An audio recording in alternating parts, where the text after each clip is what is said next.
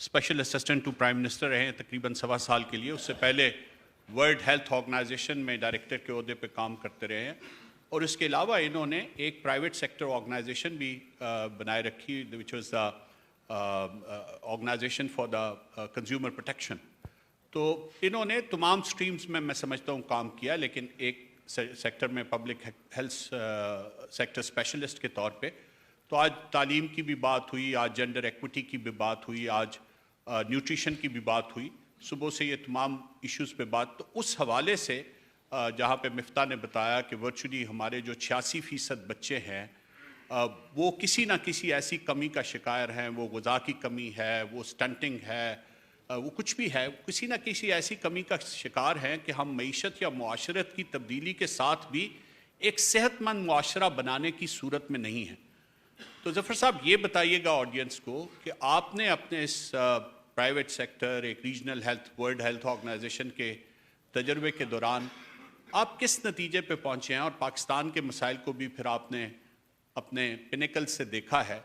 تو آپ کے خیال میں ہیلتھ سیکٹر کی گورننس پہ کچھ منٹ آپ ذرا ہمیں بتائیے گا کہ کیا آپ یہ سمجھتے ہیں کہ وہ یونیورسل ہیلتھ انشورنس جو دنیا میں کوئی ملک نہیں دے سکا, کیا ہمارے وسائل ایسے ہیں کہ ہم وہ دے سکتے ہیں؟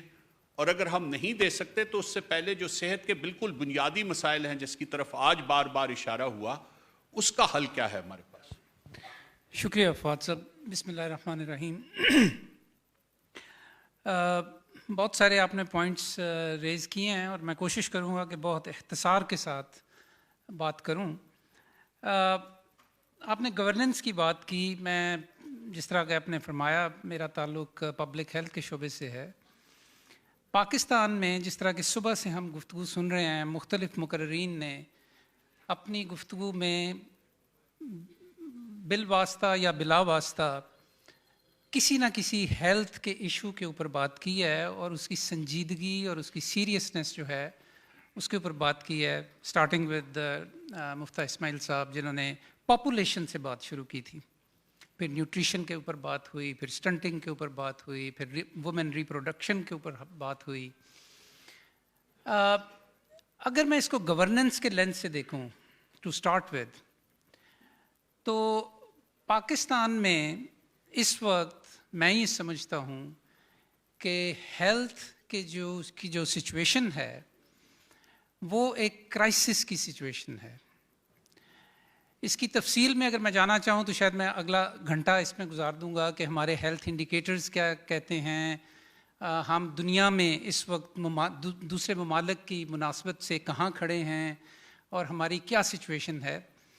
تو اس پہ ٹائم ضائع کیے بغیر میں صرف یہ عرض کرنا چاہتا ہوں کہ پاکستان میں اس وقت جو ہیلتھ کی سچویشن ہے وہ ایک نیشنل ایمرجنسی کی سچویشن ہے, اور یہ مسلسل اور تشویشناک بحران ہے اس وقت ہیلتھ کی سچویشن جو ہے پاکستان میں.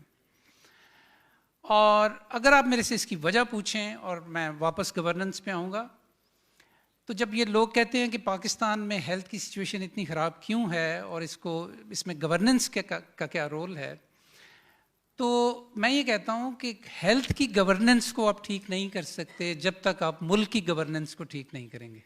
یہ ایک بنیادی بات ہے. یہ سچویشن کریٹ کیوں ہوئی ہے؟ یہ سچویشن کریٹ اس لیے ہوئی ہے کہ ہیلتھ ہماری پرائیورٹی نہیں ہے, پولیٹیکل پرائیورٹی بھی نہیں ہے, اسٹیٹ کی پرائیورٹی بھی نہیں ہے, اور چونکہ گورننس کی بات ہو رہی ہے تو کانسٹیٹیوشنل پرائیورٹی بھی نہیں ہے.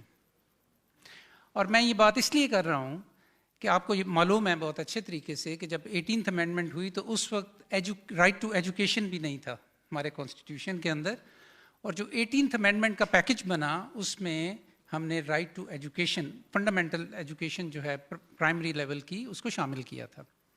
ہیلتھ ابھی بھی ہمارے کانسٹیٹیوشن سے باہر ہے. Right to health is not provided in the constitution of Pakistan. یہ یہاں سے بات شروع ہوتی ہے. پاکستان اس وقت پوری دنیا میں جو لویسٹ پبلک فائنینسنگ ہوتی ہے ہیلتھ کے سیکٹر میں, اس میں پاکستان کا شمار ہے. عالمی ادارہ صحت یہ کہتا ہے کہ بنیادی اسینشیل ہیلتھ کیئر دینے کے لیے کسی بھی ملک کو کم از کم $100 پر کیپیٹا خرچ کرنے کی ضرورت ہے.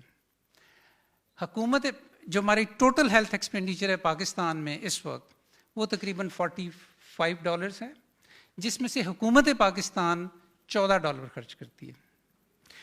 تو اس طرح کی صورتحال میں جب چونکہ یہ فسکل پرائرٹی نہیں ہے، یہ گورننس کے اندر ہماری پرائرٹی نہیں ہے، تو نتیجہ اس کا یہ ہے کہ جس کرائسس کی میں نے شروع میں بات کی ہم اب اس میں مبتلا ہیں۔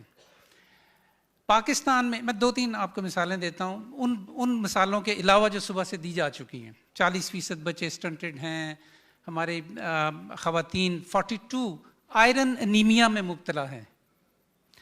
پاکستان میں چائلڈ برتھ کے دوران جو خواتین کی ایکسیسو بلیڈنگ کی وجہ سے جن کی ڈیتھ ہوتی ہے، اس میں 42% وہ وومن ہیں کہ جن کو آئرن ڈیفیشنسی انیمیا ہے، جن کی پریگننسی کے دوران اگر ان کو صرف ایک بہت سستا سا آئرن انجیکشن دے دیا جائے تو ان کو یہ مسئلہ نہیں ہوگا۔ یہ کوئی راکٹ سائنس نہیں ہے، یہ کوئی ایسا ایشو نہیں ہے کہ جس کے اوپر ہم اس کا انتظام نہیں کر سکتے، لیکن ہم نہیں کرتے اس لیے کہ یہ ہماری پرائرٹی نہیں ہے۔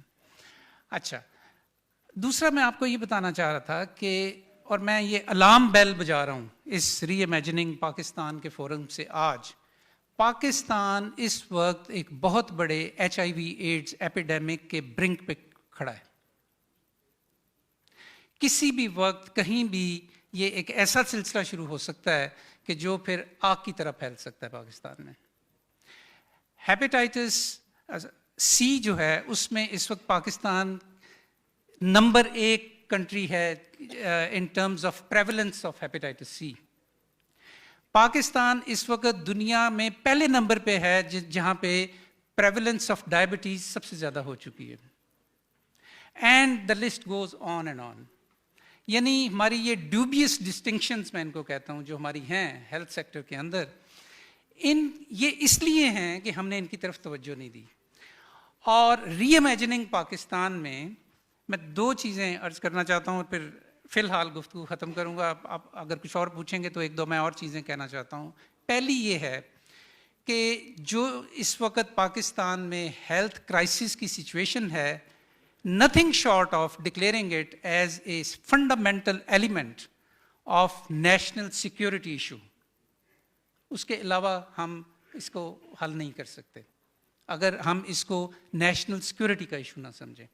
اور دوسری چیز یہ ہے کہ پاکستان میں اس وقت اگر ہم نے کچھ ضروری اقدامات فوری طور پہ نہ کیے تو پاکستان نہ صرف یہ کہ ایک ایسا ملک ہوگا کہ جس کی پاپولیشن ان کنٹرولڈ ہے، بلکہ ایک ایسا ملک بھی ہوگا کہ جس کی پاپولیشن تو بہت زیادہ ہے، 5واں بڑا ہم ملک ہیں، لیکن وہ بیمار پاپولیشن بھی ہے۔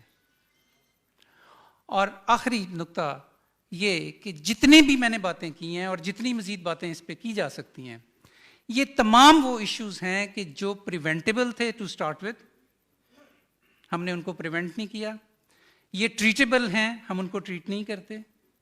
اور یہ کہ یہ تمام ایشوز اگر ہم نے نہ حل کیے تو پاکستان از آن اے ویری سلپری سلوپ۔ شکریہ ظفر صاحب، میں آپ کے پاس واپس آؤں گا، لیکن میں اب ماہم مہر کے پاس جاتا ہوں۔ ماہم سما ڈیجیٹل کی سربراہ ہیں اور اس سے پہلے ڈیلی ٹائمز اور ایکسپریس ٹریبیون میں جو میٹرو پیج ہے اس کو ایڈٹ کرتی رہی۔ اس لحاظ سے ان کا بہت زیادہ میں سمجھتا ہوں کہ کراچی اور کراچی کے علاوہ بھی جو میٹروپولیٹن پاکستان کے سینٹرز ہیں ان کے اوپر ان کی بڑی اسٹڈی بھی ہے، بہت آنکھ بھی ہے، اور بہت سے ایشوز جو کنفرنٹ کرتے ہیں ان کے اوپر انہوں نے قلم بھی اٹھایا ہے اور زبان بھی انہوں نے کافی کھولی ہے اور اپنے یہ ان ایشوز کو کوشش کیا ہے کہ وہ لوگوں تک پہنچے۔ تو ماہم، میں سب سے پہلی جو بات آپ سے پوچھنا چاہتا ہوں کہ جب آپ نے ان ساری چیزوں کو ایک بہت لمبے عرصے سے دیکھا اور کراچی جیسے سینٹر پہ جو میں سمجھتا ہوں کہ نرو سینٹر ہے پاکستان کا پورے ملک کے لیے، خاص طور پہ اربن سوسائٹی کے حوالے سے، تو آپ کیا یہ سمجھتی ہیں کہ کیا ہم اپنی گورننس کا جو ہمارا کولیپس ہے خاص طور پہ میجر اربن سینٹرز کی حد تک، جو پوری دنیا میں اور ہمارے جیسے ممالک میں یہ میٹروپولیٹن سینٹرز تو انجنز آف گروتھ کے طور پہ نیو کیپٹلسٹ فلسفی میں استعمال ہوتے ہیں، تو ہمارے لیے تو یہ ایک ایسا برڈن بنتے جا رہے ہیں تمام جتنے بھی یہ شہر ہیں. تو اس کی وجہ کیا صرف گورننس کا کرائسس ہے, صرف گورننس کا کولیپس ہے, یا پھر یہ ہے کہ ہمارے پاس ہم وہ ریسورسز ہی جنریٹ نہیں کرے اور وہ ہمیں پھر اس ڈیبیٹ پہ واپس لے جائے گا جو مفتاح نے صبح شروع کی تھی کہ کیا ہمارا جو ٹیکسیشن سٹرکچر ہے وہ ایسا ہے کہ اس کو ہمیں دوبارہ دیکھنے کی ضرورت ہے. لیکن اگر سب سے پہلے آپ صرف اس گورننس کے حوالے سے سٹی ڈسٹرکٹ گورنمنٹ پہ بھی آپ نے بہت کچھ لکھا, آپ نے سندھ بلڈنگ کنٹرول اتھارٹی کے حوالے سے بھی بہت سی باتیں کی ہیں, تو کیا آپ یہ سمجھتی ہیں کہ یہ گورننس کا کرائسس کسی طرح سے حل ہو سکتا؟ لوکل گورنمنٹ کی چیزیں سمجھانا ان 10 minutes is very difficult because میں 15-20 سال سے ایز سٹی ایڈیٹر اور ابھی آج کل میں آج کے ساتھ ہوں. تو جو لوکل گورنمنٹ کے جو ترمیم ہوتے رہتے ہیں اس کے لاز میں it is so difficult to keep up with them because Musharraf کے ٹائم کے بعد پیپلز پارٹی نے اتنی چینجز کیے ہیں کہ it's very difficult for me to keep track کہ ابھی ٹاؤن ہے کہ کمشنری نظام ہے, اور ابھی میں QC میں رہ رہی ہوں, میں صدر ٹاؤن میں ہوں کہ میں کنٹونمنٹ میں ہوں, and then there is know information کہ اگر اس کی بجٹس ہیں تو میرے نیبرہڈ میں میرے محلے میں کیسے استعمال ہوں گے. So it's very difficult to keep track of it. اس پہ پھر میں لکھتی رہی ہوں. تو the governance I look at as 2 problems. When these parties they come into power, وہ چاہتے ہیں they want to retain power, and so they make changes to the laws and they try to treat Karachi in a certain way, but they're always failing. So, and not just Karachi, Sindh کے جو باقی شہر ہیں ان کو master plans کی ضرورت ہے. ان پہ ان کو I thought it was echoing. جو باقی شہر ہیں ان کو کوئی توجہ نہیں دے رہا. سکھر ہے, لاڑکانہ ہے, خیرپور ہے, مٹھی, all of these places ان میں گروتھ ہونی چاہیے and they need master plans. But Karachi کا مسئلہ یہ کہ it's become so big that you have to treat it very differently, اور ابھی ہم اس کے نمبرز بھی صحیح طرح نہیں دیکھ پاتے ہیں. So we don't know what to do with it. And then on top of that you have the MQM and the Peoples Party fighting over resources and making a mess of things. ابھی as we speak میں numbers کچھ دیکھ کے آئی تھی. کراچی کا I'll give you some good news. اس کی governance کو تو چھوڑ دیں. The problem is that Karachi اتنے امیر لوگوں کا شہر ہے, ہر جگہ ویگوز ہیں, فارچونر پھر رہے ہیں. مجھے یہ حیرت ہوتی ہے کہ وائی ڈز دس سٹی لک سو اگلی. اٹس بیکم اے ریئلی اگلی سٹی اینڈ بہت ڈپریسنگ سٹی. ہمارے نوجوان کے لیے بہت ڈپریسنگ ماحول ہو گیا ہے. تو it's very sad that you're clapping that it's a depressing city. But I feel جو ہمارے لڑکے حیدرآباد سے بھی آتے ہیں یا لاڑکانہ سے بھی آتے ہیں, وہ well thank you for the applause. So I looked at 10 years of Karachi کی budgets and مشرف کے ٹائم پہ تعمیر کراچی پیکیج وغیرہ تھا تو it was flush with money and اس میں there was a lot of building. جو all of these men who are in charge they want to build things, تو بہت سارے فلائی اوورز بنتے ہیں and we're in love with roads and infrastructure. And so city کا جو master plan department ہے جس کے تھرو گورننس ہونی چاہیے according to the bylaws اور آپ کی شہر کی زوننگ وغیرہ, it goes out the window. And Karachi میں پرائیویٹ جو انٹرسٹس ہوتے ہیں they have become very very powerful. So that is why Malik Riaz is able to change the face of Clifton or the super highway. So Karachi ka good news ye hai